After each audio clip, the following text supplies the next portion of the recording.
We are 4 lines from the bottom on 152b, 4 lines from the bottom, third to last word, Amar Leah Hutziduki. Okay, so Amar Leah Hutziduki Rabbi Avohu. So a Tziduki, a Sadducee, those who deny the validity of the Torah. So they, one of them approached Rabbi Avohu, and he said to him, Amritu, you say, Nishmasan shel tzadikim genuzos tachas kisei hakavod, that the souls of the righteous are encased, they are in a vault under the kisei hakavod. Ova tamya heicha aske l'shmuel b'negida. Now, if that was the case, then how was the necromancer who is related in the Navi that Shaul approached the necromancer to bring down the soul of Shmuel so that he could talk to him to get advice before embarking on battle against the Pelishtim. Now, if Shmuel's soul was already encased under the Kisei HaKavod, then how is it that this necromancer was able to bring it down back to this world? So Amar Le, he answered him, Hasam b'toch shneim asar chodesh ava. There it was within 12 months of Shmuel's death. The Tanya kol yud beis chodesh gufo kayam v'nishmaso ole v'yoredes. And there we hold that for the first 12 months after a person's death, then the body remains extant, it's still in existence, and the soul of the person goes up and down from the next world back to this world, and therefore it's possible it's still connected to this world, and he was able to bring it down. However, la'achar yud beis chodesh, after 12 months, haguf batel, then the body no longer remains. Going on to 153. V'nishmaso ola v'shuv eno yoredes, and the soul goes up to heaven and it does not return, it does not come back down, and therefore at that point even the necromancer would not be able to bring it back down. Okay, Amar Rav Yehuda Breder Rav Shmuel bar Shilat. Rav Yehuda said in the name of Rav Shmuel bar Shilat, Mishmei the Rav, in the name of Rav, Mehaspedo shel Adam nikar im ben olam abahu im lav.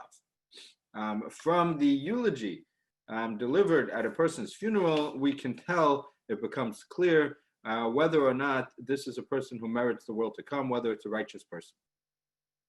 So meaning, and Rashi explains that if we see that people are crying, that those in the crowd are crying and they're sad over this person's death, then that is a sign that he merits the world to come and he's a righteous person. Says the Gemara, Eini. Right? Can this really be so that the eulogy over a person is what defines whether or not this person goes to the world to come, and meaning that we expect people to just spontaneously break out and crying? But we know the Rav instructed of Shmuel bar Shilat. He said, "Achim behespeda, the hasam kaimna." He instructed him that when you are delivering the eulogy at my funeral, Rav was much older, so he was instructing of Shmuel bar Shilat, when you deliver the eulogy at my funeral, and make sure you do so in a very passionate way, and you should inspire the people to cry over me. And he said, do so because my soul will be there, and the soul, he says, the soul attends the funeral, and it's aware of what is being said about it. But you see from the Gemara that Rav was instructing Rav Shmuel bar Shilat to be very passionate in the eulogy to inspire people to cry, meaning that he was not assuming that people would simply cry over him because of the fact that he was righteous. And certainly Rav was a righteous person who merits the world to come. And you see that we don't expect people to just spontaneously cry over him. So says the Gemara, Lo Kashya, it's not a question. So Rashi says that the Gemara says you're right. We don't expect people to simply spontaneously break out in crying. However, what it means is that of course we require a eulogy to be given, and the eulogy has to be given passionately. However, if the eulogy inspires the people to cry over this person, then that's a sign that he's a righteous person. However, if the eulogy falls flat and it doesn't inspire the people to cry, so then that's a sign that this is not a righteous person. Amalei Abaye le So Abaye said to Rabba, Kegon Mar, the Sanule Kulu Pumpedisai, Man Achim Hespeda. So this is interesting. So Abaye said to Rabba that you who is hated by the city of Pumbedisa. And Rashi explains that Rabba used to rebuke the people of Pumbedisa. Rashi says they were dishonest. They were not honest people, and Rav used to constantly rebuke the people, and therefore the people did not like him. So Abaye said, certainly they're not going to cry over you at your funeral.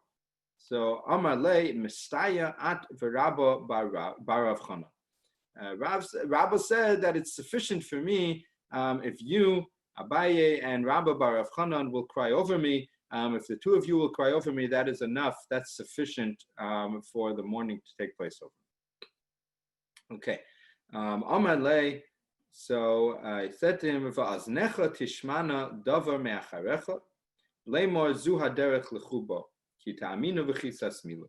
So in the pasuk it says, this is a verse in Yeshaya. The verse says as follows: Your ears should hear from behind you, saying, "This is the path that you should travel in." Rav Chanina Amar Kol Shadas Rabosenu Nocha Himenu. And what this means is, Rashi explains that it means that a person should make sure to do good deeds in this world, so that at his funeral, his soul should hear that they're saying about him that he did righteous deeds.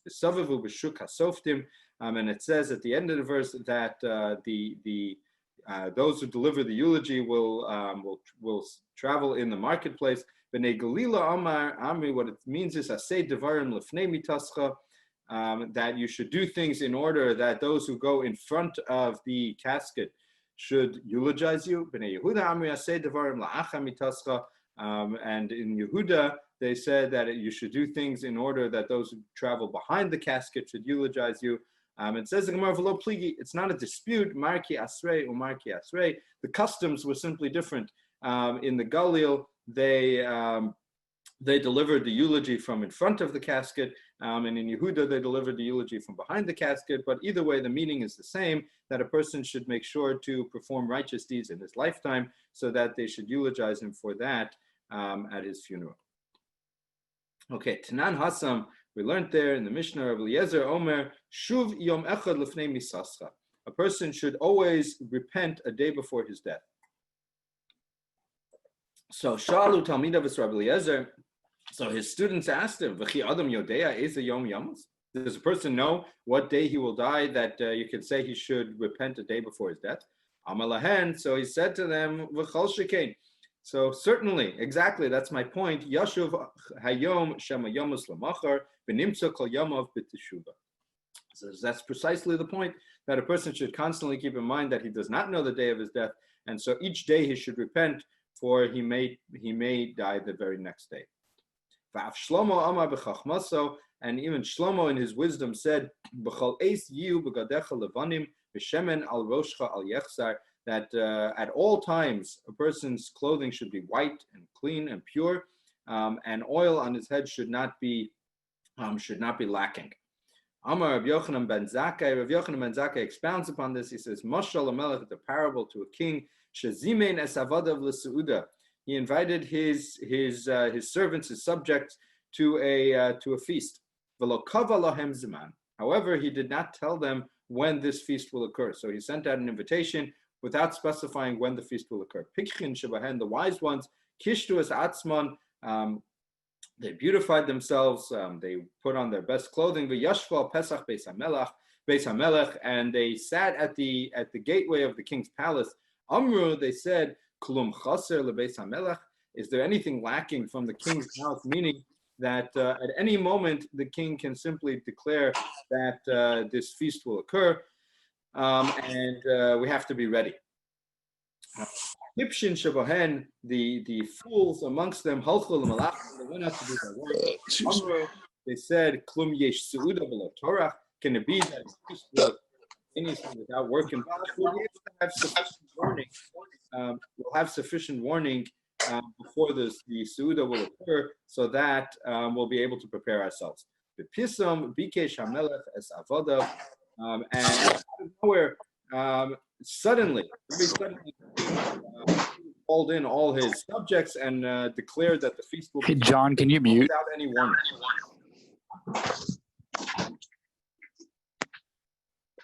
So, Pikrin Shebahen Nichnesnu Lefanav Kishehen Mekushatin.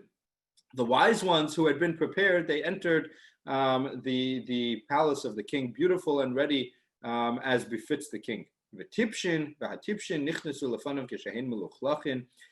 However, the fools amongst them were caught off guard. They were not prepared, and they came in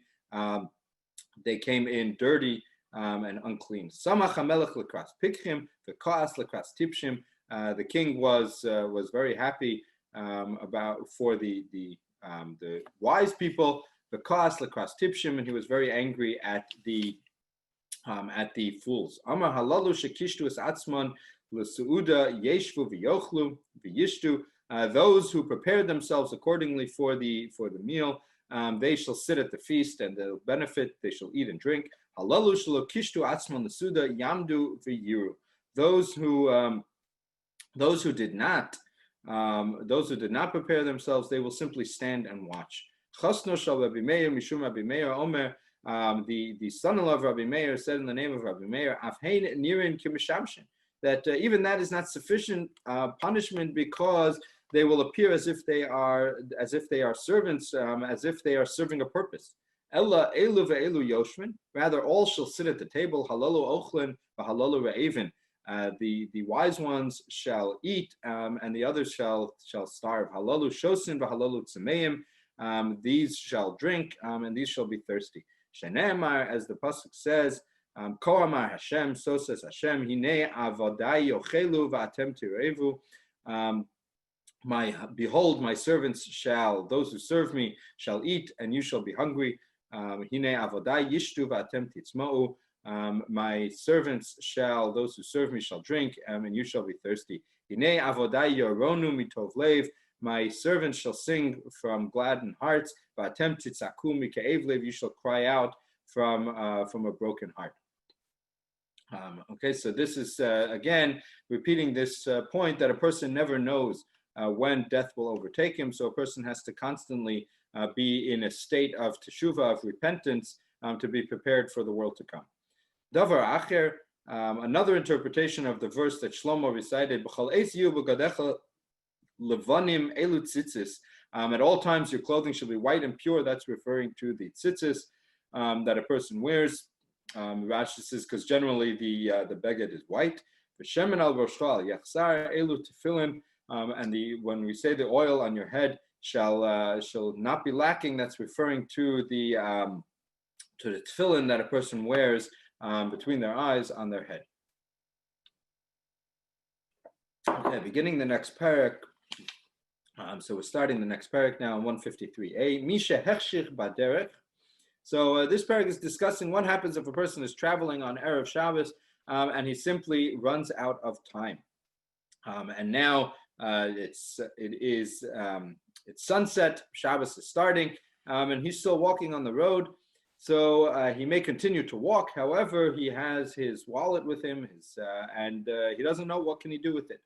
So the Mishnah says, "No sin kiso lenachri." So he should give over his wallet to a non-Jew who is with him, and the non-Jew can carry it for him. And we'll see in the Gemara that normally we don't allow a Jew to have a non-Jew perform malacha on his behalf on Shabbos. In this case, however, we permitted it. If there is no non-Jew with him then that he can give it to,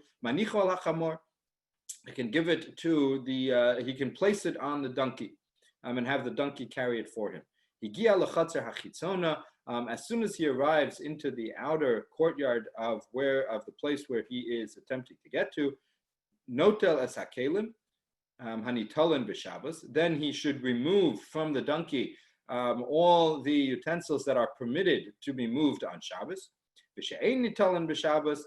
Matir hachavolim v'hasakin noflin me'eleim. However, those things which are muktzah, those things which he's not permitted to handle on Shabbos, so he may not pick them up and take them off the donkey. Rather, he unties the ropes that hold them on the saddlebags in place, and the bags will simply fall to the floor without him actually handling them. Okay, so the Gemara now goes to discuss this Mishnah. So why, asks the Gemara, why did the Chachamim, why did the Rabbanan permit the person to give his wallet to the non-Jew? Normally, we do not allow a Jew to ask a non-Jew to perform malacha on his behalf, and here the non-Jew is going to be carrying it for him outside of an eruv in a reshus harabim. So why did we permit this? Says the Gemara, Kim lahulu Rabbanan, the Rabbanan understood the ein adam ma'amid atzmo al mamono, that a person cannot always hold himself in check when it comes to losing money, and to trying to save his money. And we're concerned, and we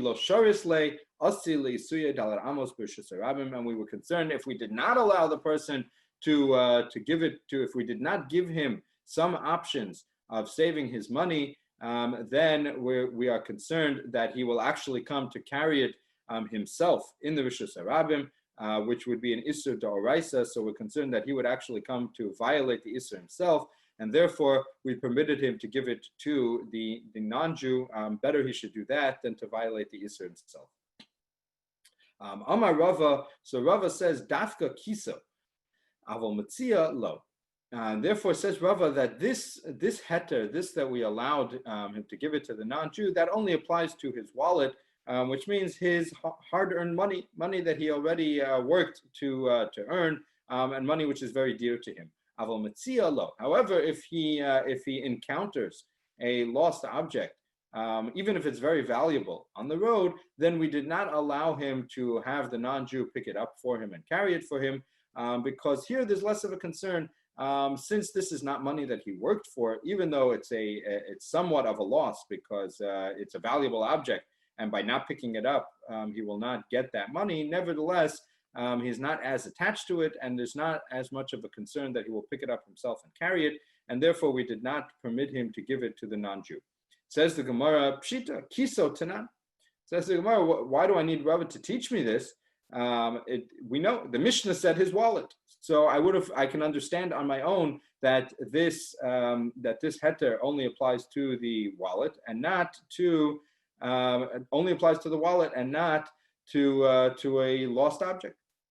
Says the Gemara, Mahu detema hu adin afilu mitzia. I might have thought that perhaps this heter applies, this permission applies even to a lost object. Katani kiso orcha de milsa katani.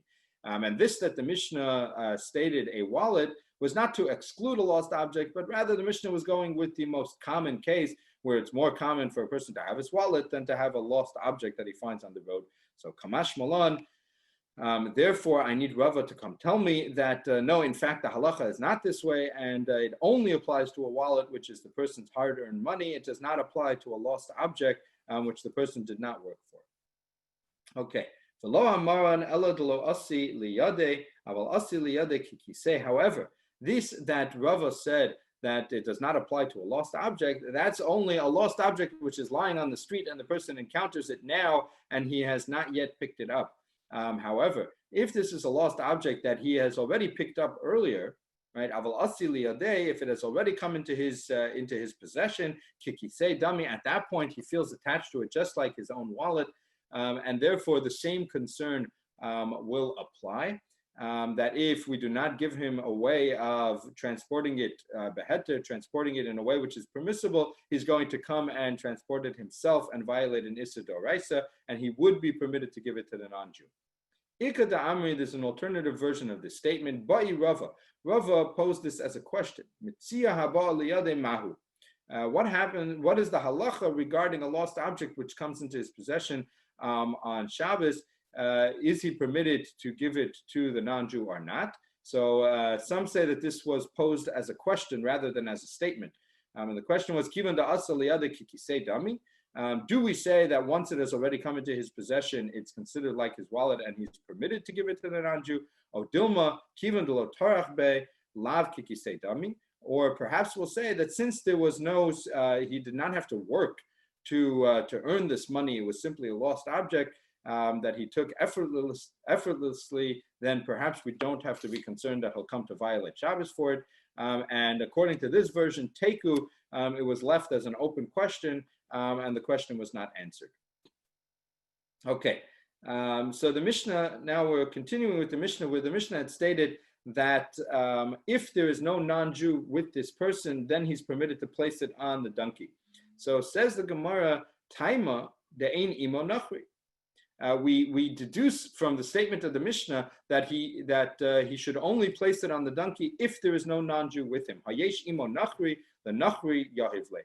However, if there is a non-Jew, so meaning that he has a choice between placing it on the donkey or giving it to the non-Jew, then better that he should give it to the non-Jew. Says Gemara, my time. Why is it that we would prefer for him to give it to the non-Jew rather than place it on his donkey? Says the Gemara, Chamor ata mitzuve al shevisaso, nachri ata mitzuve al shevisaso. So the halacha is that a person is obligated to make sure that his animals do not perform malacha on his behalf on Shabbos.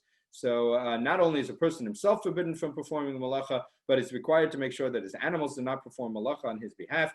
However, he has no obligation to stop a non-Jew from performing malacha on his behalf, meaning he's not permitted to request a non-Jew to perform malacha on his behalf. That's what we say, Amira lanachri, asking the non-Jew to perform a malacha on his behalf is forbidden. However, he's not obligated to make sure that a non-Jew does not perform malacha.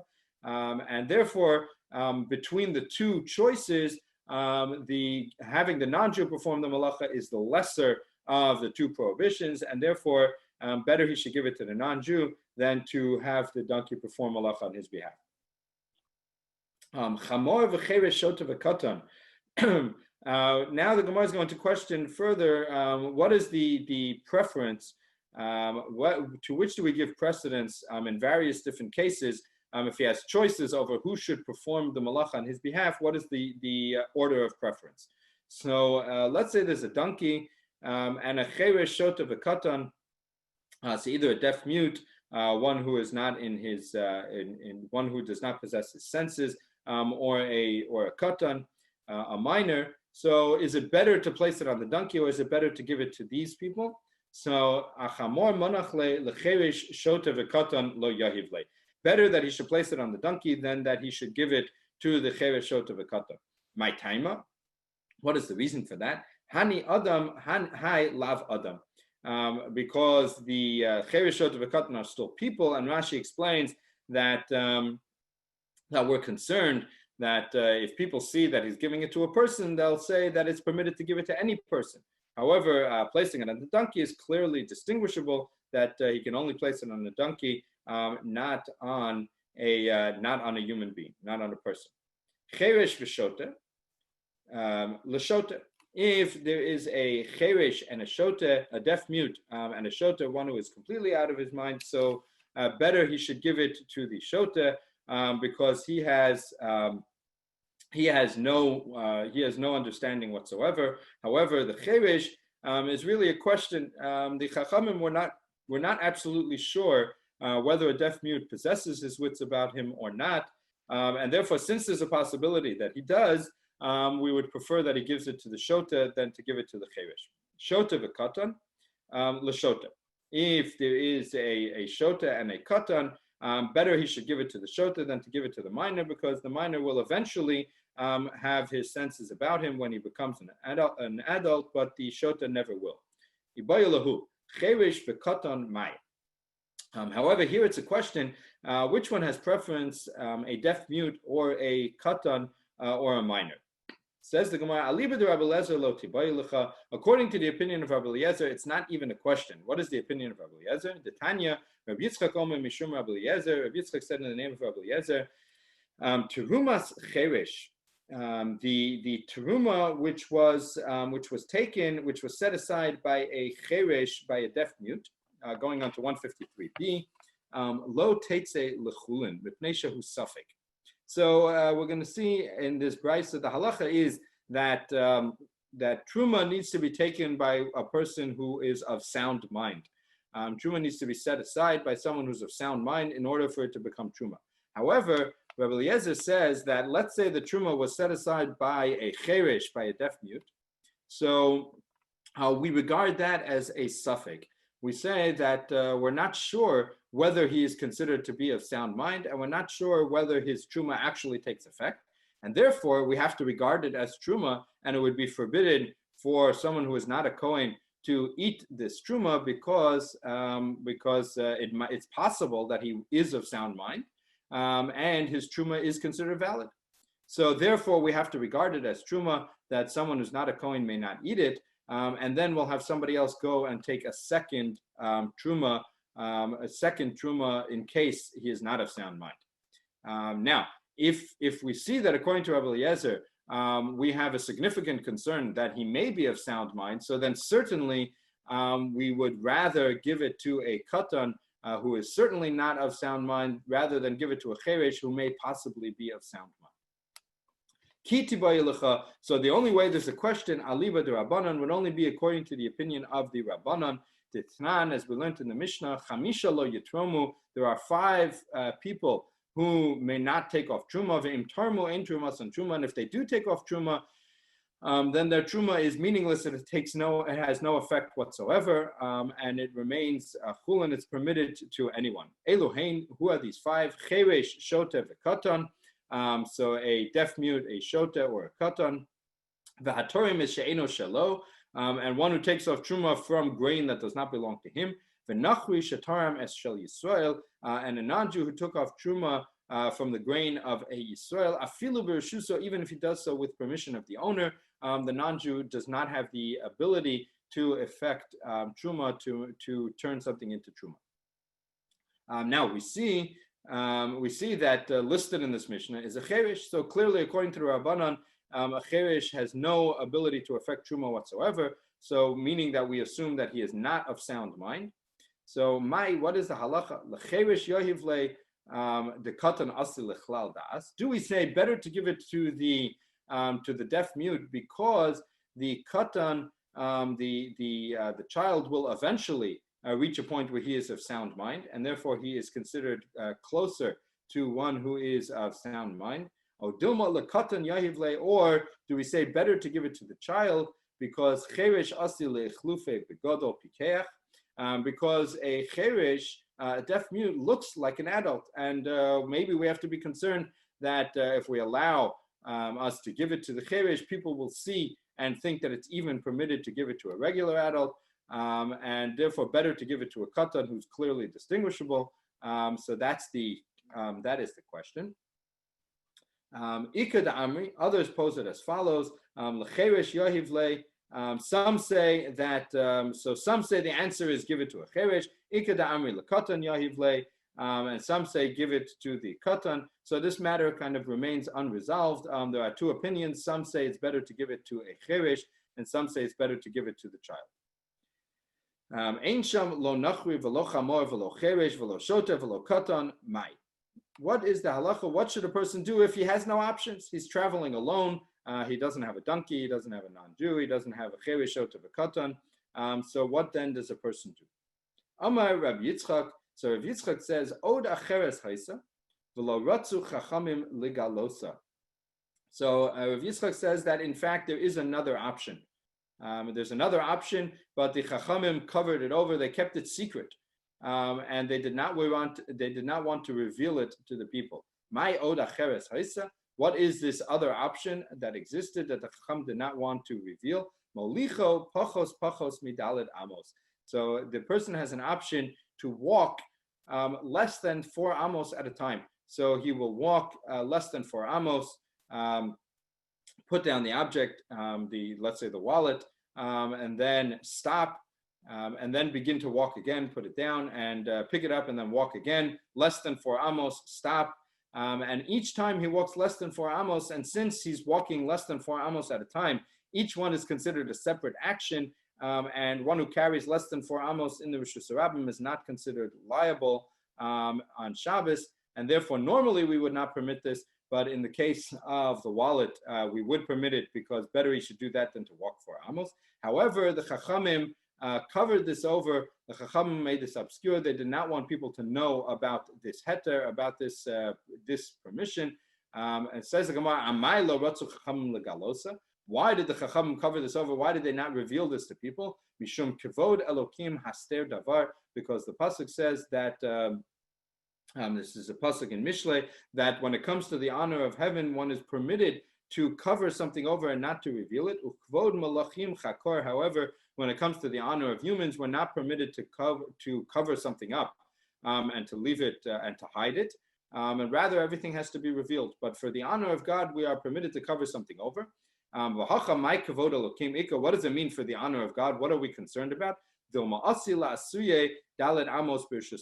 Chacham were concerned that if we permit him to walk less than 4 amos at a time, he may come to walk 4 amos at a time and actually violate Shabbos, and therefore better we should cover it over than to reveal it. Now, this decision to cover over this heter, to not reveal this permission to people was made. This decision was made at on the day of the Yud Ches Davar, on the day which we discussed all the way back earlier at the beginning of Maseches Shabbos. There was a time when the Chachamim traveled to visit Rabbi Elazar ben Chachinai, and they were in his attic, and they took a vote and they decreed 18 separate decrees on that day. And one of those decrees was that they were not going to reveal this heter, they were going to cover it over, and they were not going to tell people that it's permitted to carry something less than 4 amos at a time.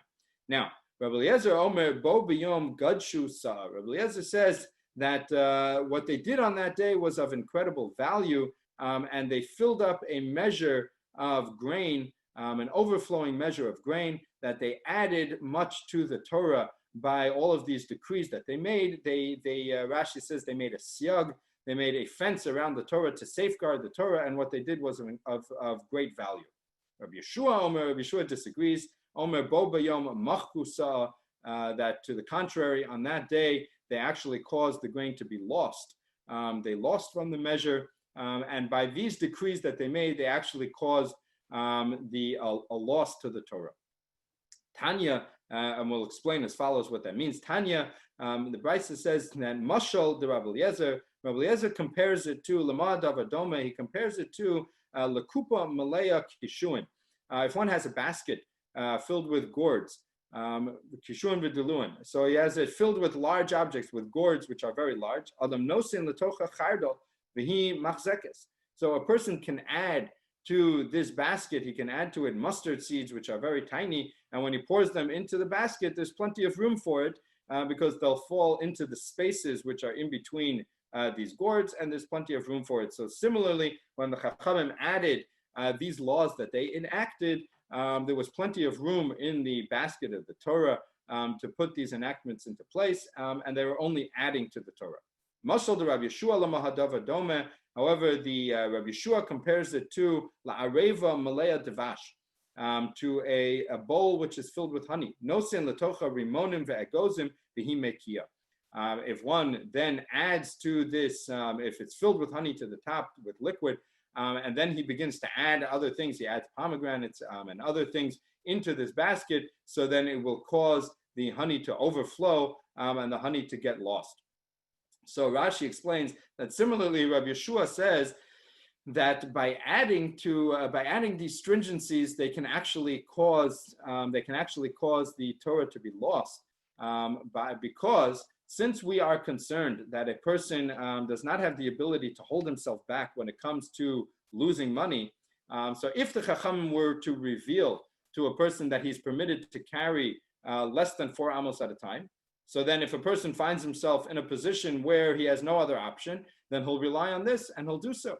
However, now that the Chacham have hidden this and they do not reveal this to a person, so then we have to be concerned that if a person finds himself in a position with no other option, he's actually going to come and carry more than 4 amos at a time, because he's not even aware of this halacha that permits him to carry less than 4 amos, and rather than keeping the Torah in a better form, he's actually going to end up violating the Torah. So by adding these stringencies, the Chachamim actually will be causing people to end up violating the Torah. So says Rav Yeshua, better that they should not have done so at all than what they have done.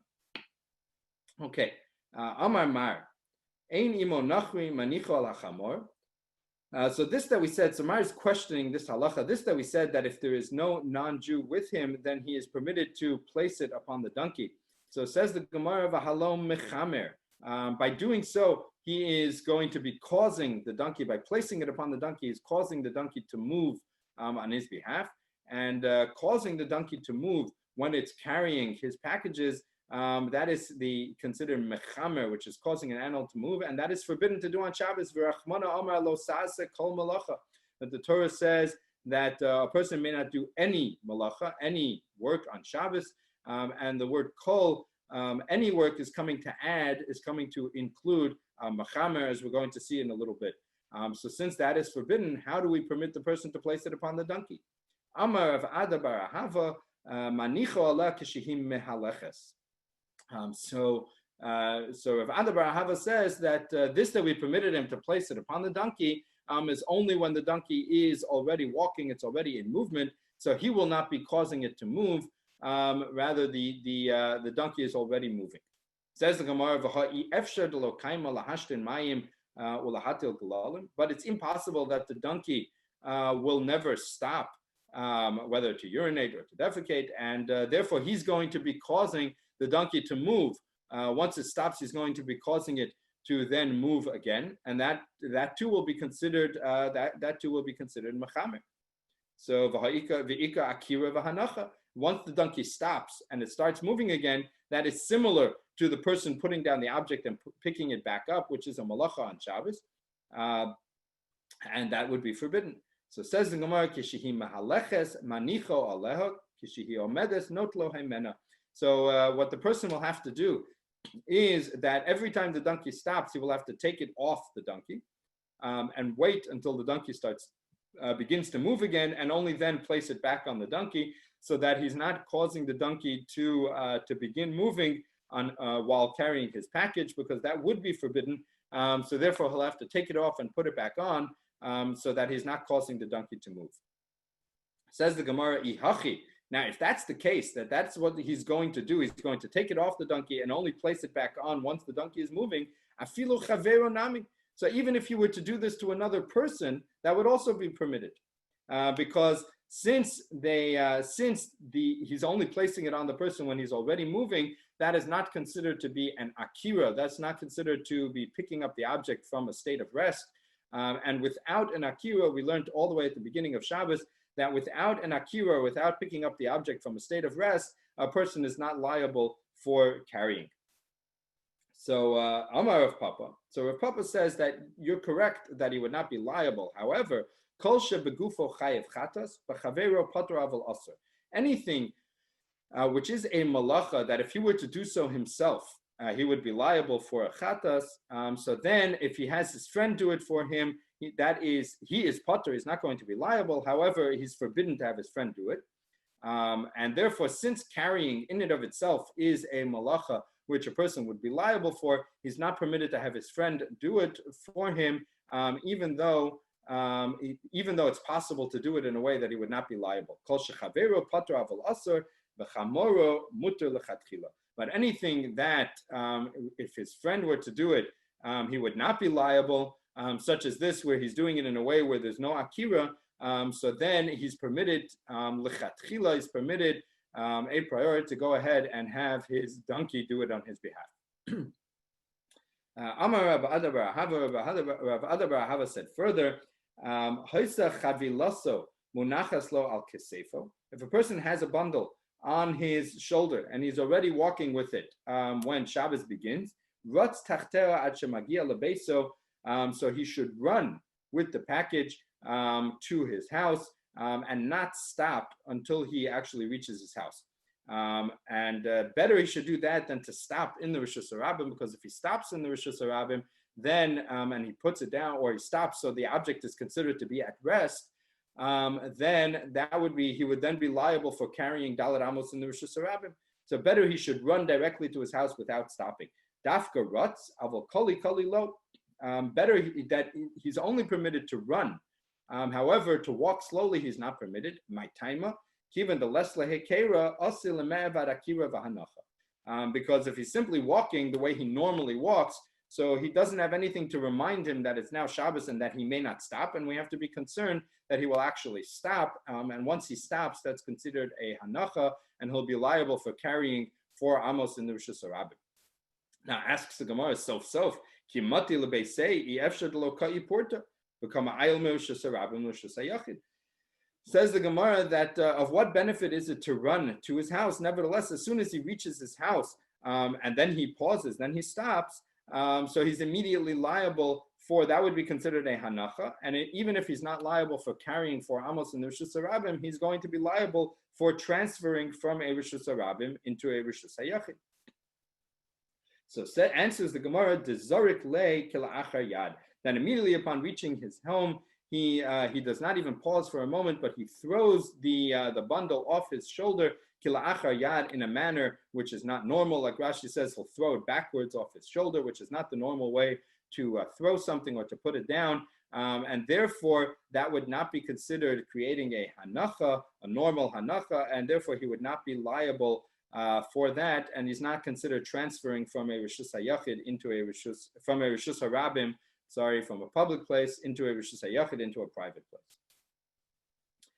Okay, so having mentioned this concept of mechamer, of causing an animal to do malacha on his behalf, the Gemara is now going to discuss what exactly is the malacha of mechamer, and of what stringency, what level of malacha is mechamer.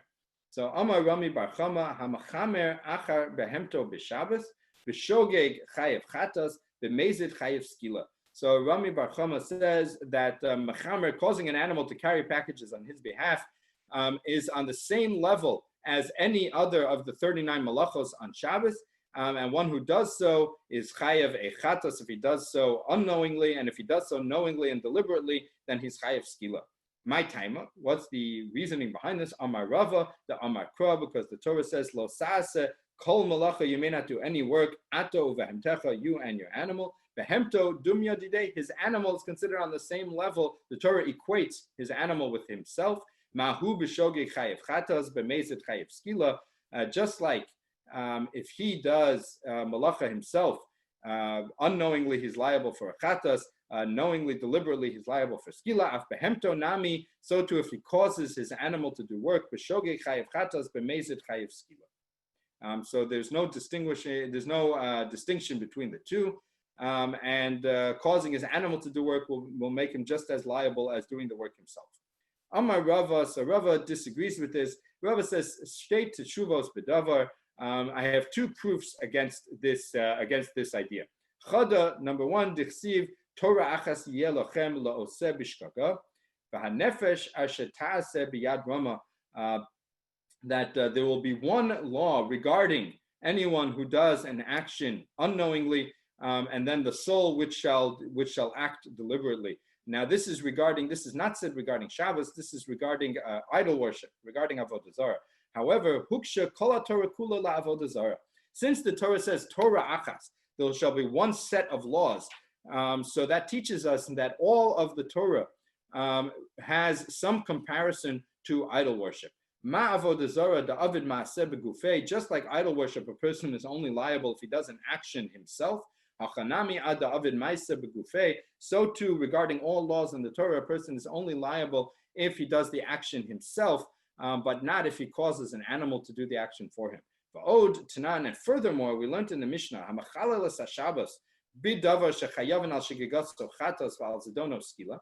One who violates the Shabbos regarding an action with an action that he would be liable for a chatas or for skila if it's done deliberately. Now, since the Mishnah has to speak out that one who violated Shabbos with something that would be liable for a chatas and skila, that means that teaches us clearly michlal the ikamidi the ein chayavin al shegegaso chatas v'lo al zidono skila.